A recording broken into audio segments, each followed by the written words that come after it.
33% మహిళా రిజర్వేషన్లో బీసీ మహిళల వాటా తేల్చాలని ఆంధ్రప్రదేశ్ బీసీ సంక్షేమ సంఘం అధికార ప్రతినిధి పంపన రామకృష్ణ డిమాండ్ చేశారు. ఈ సందర్భంగా ఆయన మాట్లాడుతూ 1996లో మహిళా రిజర్వేషన్లో మహిళా ఉపకోట తేల్చినందుకే 30 ఏళ్ల పాటు కేంద్ర పాలకులు రిజర్వేషన్ బిల్లును వెనుకకు నెట్టారన్నారు. 2023లో 33% చట్టసభల్లో మహిళా రిజర్వేషన్ బిల్లు చట్టం చేశారని, ప్రధాని మోడీ నాయకత్వంలో ఎన్డీఏ కూటమి ప్రభుత్వం ఓబీసీ మహిళా రిజర్వేషన్ను తేల్చలేదన్నారు.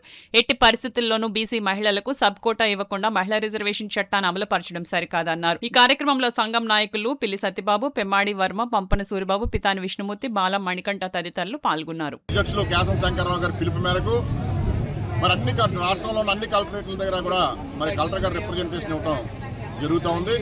దీనిలో భాగంగా విషయం ఏంటంటే మహిళలకి 33% రిజర్వేషన్ మొన్న జరిగిన మహానాడులో తెలుగుదేశం జాతీయ కార్యదర్శి నారా లోకేష్ గారు ప్రకటించడం జరిగింది.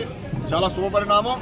ఎందుకంటే మహిళలకి 33% అనేది చాలా శుభపరిణామం. కానీ 33% మహిళా రిజర్వేషన్లో బీసీకి సబ్ కోటా తేల్చాలని రాష్ట్ర అధ్యక్షులు మా కేశవ శంకర్రావు గారు పిలుపు మేరకు ఈవేళ రిప్రజెంటేషన్ ఇవ్వడం జరిగింది.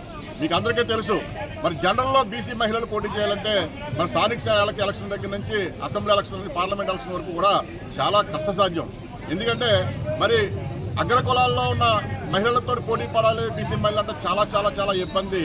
అందుకని మీరు ఆ రిజర్వేషన్లకి మాకు సబ్ కోటా బీసీ మహిళలకి 33%లో మా సబ్ కోటా ప్రకటించాక మీరు ఎన్నికలకు వెళ్ళాలని ప్రధానమైన డిమాండ్గా చెప్తూ ఈవేళ కాకినాడ కలెక్టర్ గారికి హరీంద్ర ప్రసాద్ గారికి రిప్రజెంటేషన్ ఇవ్వడం జరిగింది.